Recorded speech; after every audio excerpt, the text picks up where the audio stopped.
গোলাঘাট সন্মিলিত মটৰ পৰিবহণ সন্থাৰ মহানুভৱতা লকডাউনৰ প্ৰভাৱত অৰ্থৰ অভাৱত ভোগা সন্থাৰ কৰ্মচাৰীসকললৈ আগবঢ়ালে আৰ্থিক অনুদান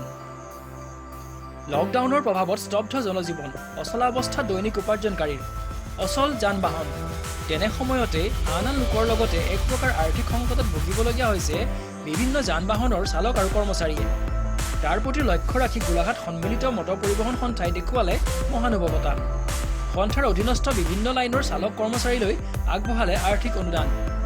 প্ৰতিটো লাইনৰ সম্পাদকৰ জৰিয়তে প্ৰদান কৰা এই অনুদানৰ মুঠ পৰিমাণ প্ৰায় 1.5 লাখ টকা উল্লেখ্য যে বিভিন্ন স্থানৰ পৰা প্ৰায় 300 কৰ্মচাৰীলৈ আগবঢ়োৱা হয় এই অনুদান উক্ত কাৰ্যসূচীত সন্মিলিত মটৰ পৰিবহণ সন্থাৰ জিলা তথা ৰাজ্যিক বিষয়ববীয়াসকলৰ লগতে সদৌ অসম ক্ৰিকেট সন্থাৰ উপসভাপতি পৰীক্ষিত দত্ত সদৌ অসম ছাত্ৰ সন্থাৰ প্ৰাক্তন কেন্দ্ৰীয় সাধাৰণ সম্পাদক তথা গোলাঘাটৰ জ্যেষ্ঠ সাংবাদিক দীপেন দত্তও উপস্থিত থাকে মহামাৰীৰ ফলত যিসকল লকডাউনৰ মাজত থকাৰ ফলত আমাৰ ব্যৱসায়িক যান বাহনৰ পৰা প্ৰমুখে কৰি সকলো ধৰণৰ যান বাহন বন্ধ থকাৰ বাবে আমাৰ কৰ্মচাৰীসকল কিছু আৰ্থিক ক্ষেত্ৰত অসুবিধাৰ সন্মুখীন হৈছিল সেয়ে আমি আমাৰ সন্থাৰ তৰফৰ পৰা আজি 300 জন কৰ্মচাৰীক এই আৰ্থিক অনুদান আগবঢ়াইছোঁ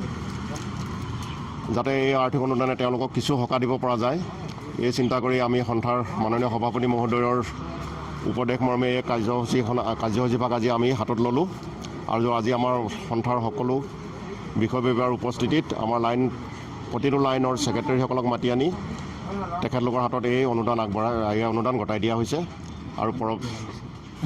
আমি প্ৰায় এই অনুদান আজি প্ৰায় 1.5 লাখ টকাৰ আজি অনুদান আগবঢ়াইছোঁ আমাৰ সন্থাৰ পুঁজিৰ পৰা